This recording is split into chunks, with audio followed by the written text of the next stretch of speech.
How's it going, everyone? John Connearn here with Neural DSP. Let's have a look at dialing in some tones using the Mesa Boogie Mark IIC and the 2C++.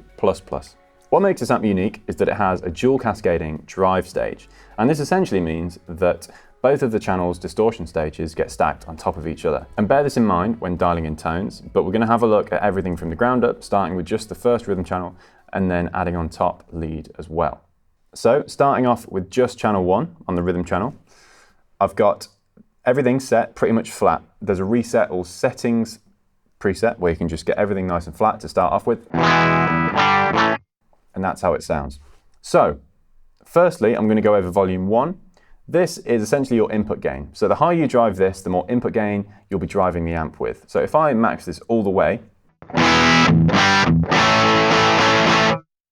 that's the amount of gain you can get just with the input gain and the master 1 set to 5. If I conversely do this with the master 1, you'll hear that there's still more gain than if it was at 5, but it's a different type of saturation, okay? And you can also affect this distortion by the EQ. So the tone stack, i.e. treble, middle, and bass, they're all prior to the distortion stage. And altering these can really drastically affect the character of the distortion, the way it reacts, etc. So let's just set both of these all the way to 10 for now. You'll hear there that there's quite a lot of sort of, I'm going to call it flubbiness, to use the John Petrucci word. To take that out, if you bring the bass all the way down to 0, you hear there that all that low end goes and all of that sort of fluffy stuff at the bottom isn't there. But conversely, if I maxed it out at 10, it gets a bit fuzzier again. So when you're dialing in sounds, bear that in mind, because this bass control can be really powerful to essentially control the low end and get it nice and tight if you're going for that metal tight rhythm sound. Same thing goes with the treble. So with the treble, if I max that all the way up, I'll bring bass down a tiny bit for this. You can hear all that sort of shrillness and the pick attack really come through. But if I brought that all the way off,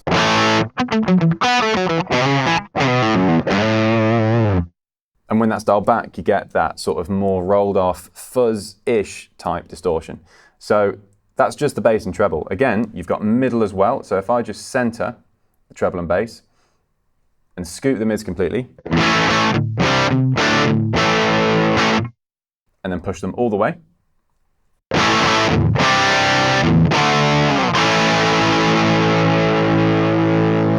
The general effect is a bit more sustained, as well as a slightly different EQ characteristic. And essentially, that's because you're driving the amp a bit more with more level, because that's essentially going to put a bump in the mid frequencies. So this is a really flexible way of getting different characters of distortion before your actual dialing in of distortion. So now what I'm going to do is use these EQ controls to dial in a classic tight rhythm sound of metal style. So here we go. I'm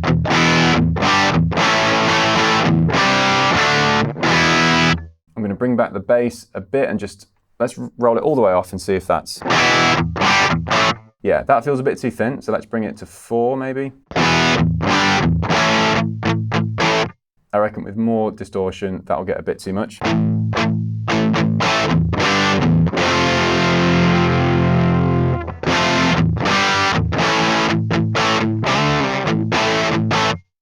Okay, I'm going to leave it there for now and leave the mids just as they are.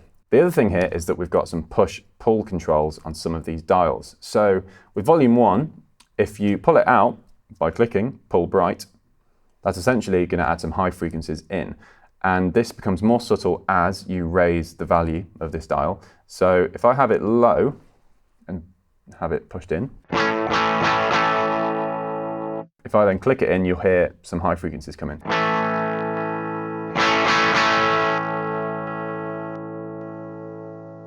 Okay, so I'm going to bring that in just a bit, because we're going for that metal aggression type thing. And there's not much gain at the minute. That's absolutely fine because we haven't even engaged the lead channel yet, channel 2. The bass, if we press pull shift, that's going to add an extra amount of low end, so a low end boost.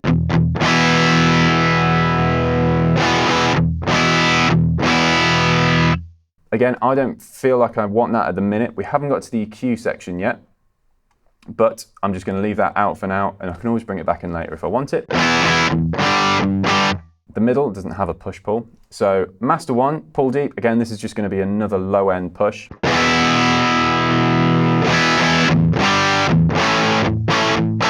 Slightly different character, but again, I'm not going to add it in for this. So now we get to the lead channel. So this was just channel 1 so far. And now, again, as I mentioned earlier, due to this dual cascading drive stage, we can get both of them together. So this is now using the pull lead button to pull in the lead channel. This would be a foot switch in real life, but here you'll see that the lead drive, lead master, and the treble push and pull function is now allowed. So this is how it sounds with the lead channel engaged. So it sounds a lot thicker already. Again, that's just like stacking overdrives on a board and distortions. It's the same sort of thing, but within an amp. So with lead drive, I've just got it at the middle at the minute. And with treble, I've still got it pushed in. But I'm going to experiment with using the pull shift on the treble dial, because this essentially changes where the center point of that treble is accentuating. So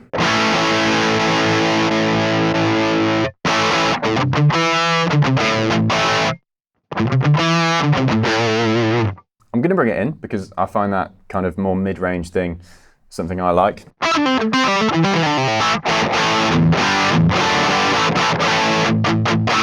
It's a bit more nasally and upfront, I think is the word. So now let's try and dial in the right amount of gain now that we've got all of it at our disposal. So again, I haven't used any pedals yet. This is just all from the amp. So lead drive at 5 sounds like that. Let's bring it back down to 3, see if we can get it a bit tighter.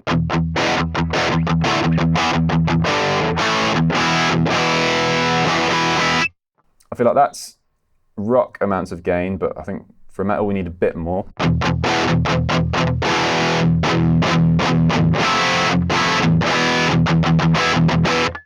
Maybe let's try pushing it 7.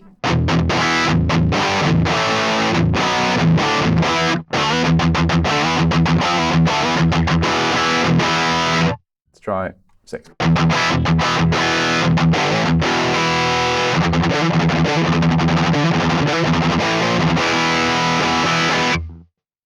Six feels about right. And then lead master. Pushed all the way just adds a bit too much, so I might leave that at about 5.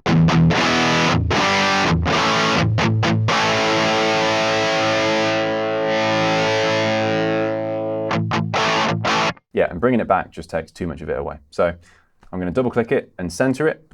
And this is how it sounds before we use the 5-band EQ.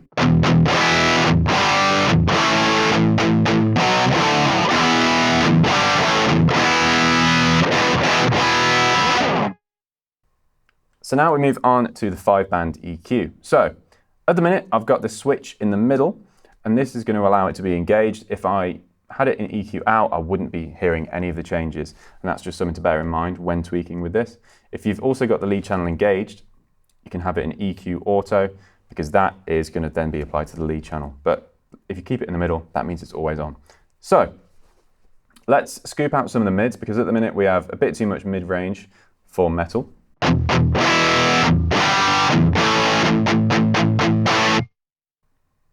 And I've chosen to do it here as well because the 750 Hertz slider has a bit of a different characteristic to the middle dial. So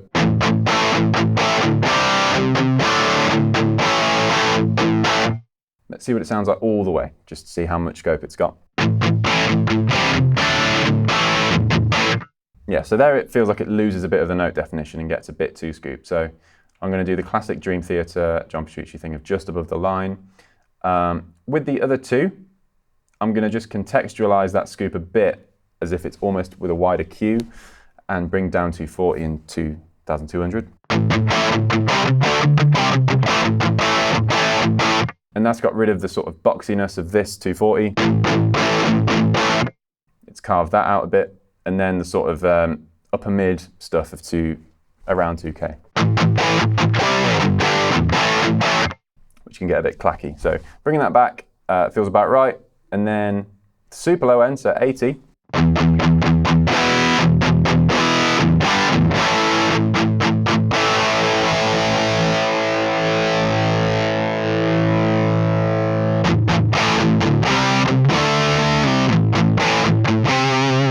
You hear there, if I push it too much, it gets a bit too overwhelming with the distortion, because that's going to be essentially just driving it a bit more. So I'm going to bring it just to about the line, and I'm going to now experiment with the very top slider. Let's bring it all the way up.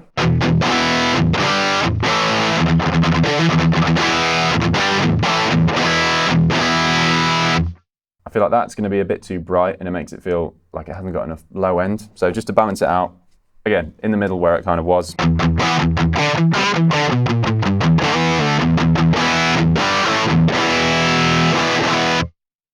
That feels about right. What I'm also going to do is add in the push-pull of the pull bright on lead master, which is this one here. And that's essentially just going to bring in another just bit of high frequencies and a bit of sweetening on top.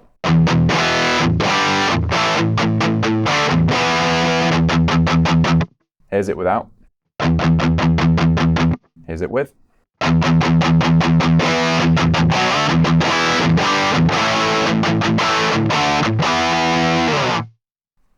So now I've got a tone that's roughly what I was going for. I'm just going to experiment changing the settings that I'd made prior, now that I've added the EQ after as well, and just see if that affects it, gets it closer to what I'm going for. So let's actually try scooping the mids even further.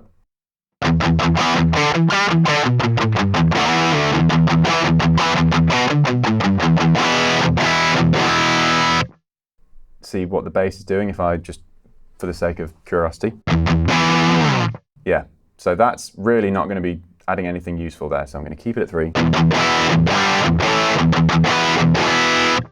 But maybe boosting 80, and maybe bringing it a bit, oh, that's the middle, maybe bringing it a bit up.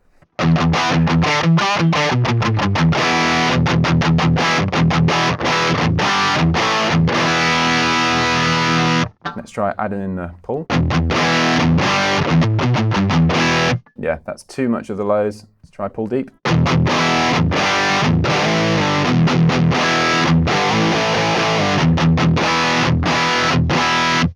In hindsight, now the pull deep's actually adding something that I quite like. Now that I've sort of scooped out the mids in this area, it's added a bit more of that low end that's, that doesn't feel overwhelming now that the mids have been carved out as well.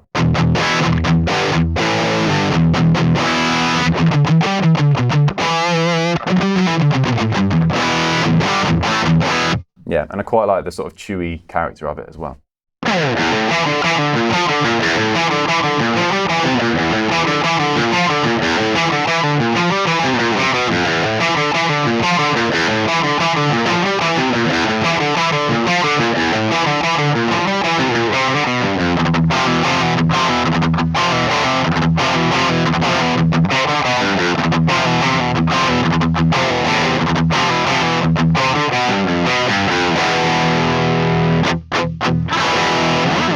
Now, moving on to the Mesa Boogie Mark IIC++ model, I'm going to go for an even more hot-rodded approach, so metal but with even more aggression, maybe even more of a mid-scoop, really try and get it aggressive. So, let's see. I'm going to drive volume 1 input gain quite high, same for the master 1. Middle, I'm going to carve out quite a bit. Bass, because I've added so much gain, I'm also going to bring that out a bit so it doesn't get too much.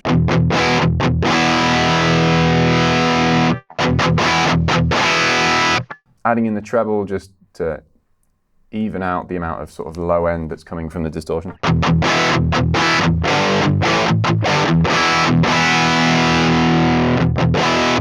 Yeah, let's keep that nice and high, about 7.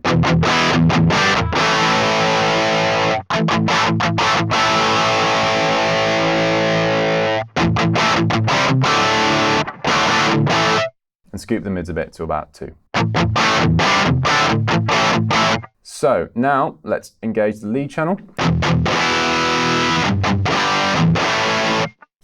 And remember the Mark IIC++ has even more drive than the C++. So this is essentially just going to have more gain on tap. So let's experiment with the amount from the lead drive. So tons of gain on tap here. I'm going to try and control this a bit with the bass, and also, so here that treble pull shift adds something that's a bit too much when I've got this amount of gain. That gets a bit overwhelming. So I'm going to bring back the gain a bit anyway.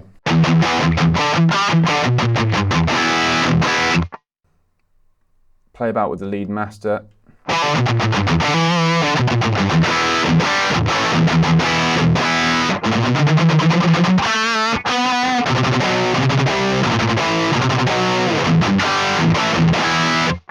It's just enough gain where you can get away with this kind of alternate picking stuff. So I'm not going to push it too much more. All I'm going to play around with now are some of the push pulls to maybe just fine tune the EQ a bit.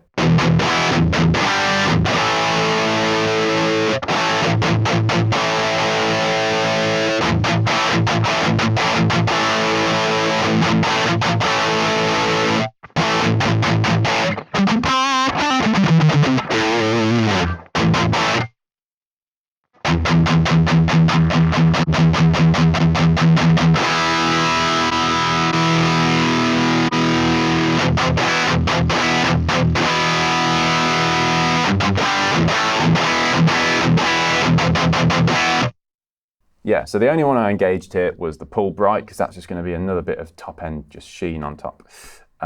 So moving on to the EQ, I'm going to carve out some of the mids because there's still quite a lot going on.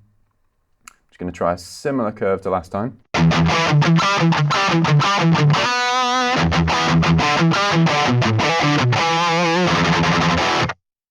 But now boost the lows because it feels a bit thin.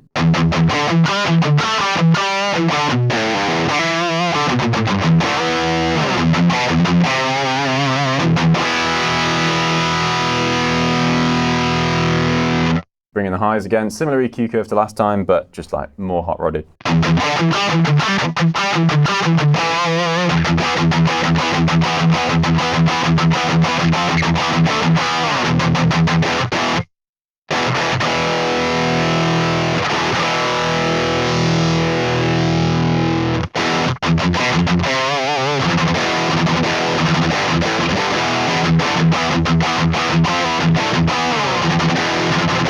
So I found pulling out 2,200 added even more aggression by scooping essentially more mids. It's more high mids, but it just emphasizes that very top. Bringing it back in. More of the high mid stuff that was getting in the way. So with all that out.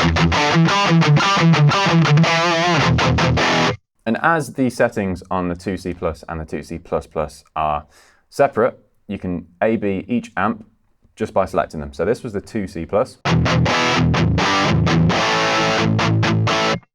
So less gain, and then the 2C Plus Plus, a bit more hot rod.